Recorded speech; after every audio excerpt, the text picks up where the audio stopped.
My daughter was violated and killed, yet her death was ruled a suicide. After 7 failed appeals, I kidnapped the chief prosecutor's daughter. I tied the chief prosecutor's daughter to an autopsy table and publicly addressed the prosecutor's office in a live stream. I performed the autopsy myself. My daughter didn't kill herself. She was murdered. I'll give you 7 chances. Release the actual evidence and name the murderer publicly. Each time a chance runs out, I'll remove one of her body parts. The chief prosecutor and his wife knelt on the floor. They begged me desperately to spare their daughter.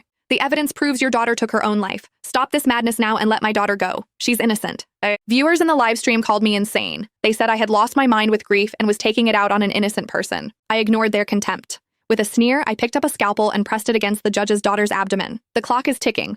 Hurry up and reveal the true murderer now. I knew perfectly well the real murderer was watching the stream at that very moment. When they saw their daughter tied to the autopsy table, the chief prosecutor, Davin Elkin, and his wife, Portia Elkin, broke down completely. Ms. Lance, your daughter committed suicide. What gives you the right to kidnap mine? She's only 8. You're a parent too. How could you be so cruel?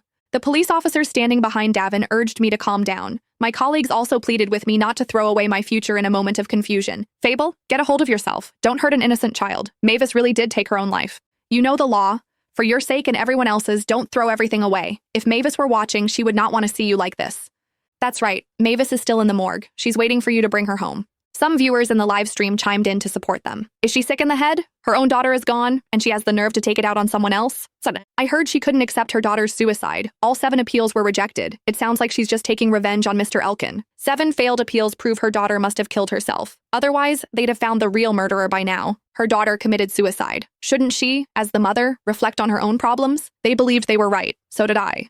My daughter, Mavis Lance, absolutely could not have committed suicide. No. 3 months ago, she passed away. She was supposed to go to university in Nexopolis. They recovered her body from a river. When they found her, she was fully nude and covered in bruises. Though I was a forensic doctor, the department assigned a different forensic doctor to perform the autopsy due to the conflict of interest presented by her being my daughter. I thought the autopsy would bring justice for Mavis, but the final ruling concluded that she had died by suicide. Mavis was a bright and cheerful girl. She could never have taken her own life. After claiming Mavis's body, I conducted the autopsy myself through tear-blurred eyes. I discovered that Mavis had been assaulted before his death. I gathered all the evidence I could find and filed appeal after appeal for a new trial. Every single one was denied. By the 7th attempt, I even submitted photographs of Mavis's severe and shocking tears as proof. That appeal was also rejected. I refused to accept it. That was why I kidnapped Davin's daughter, Valerie Elkin. I wanted them to confess the truth themselves, but I still had hidden secret, not so far as to lose my humanity.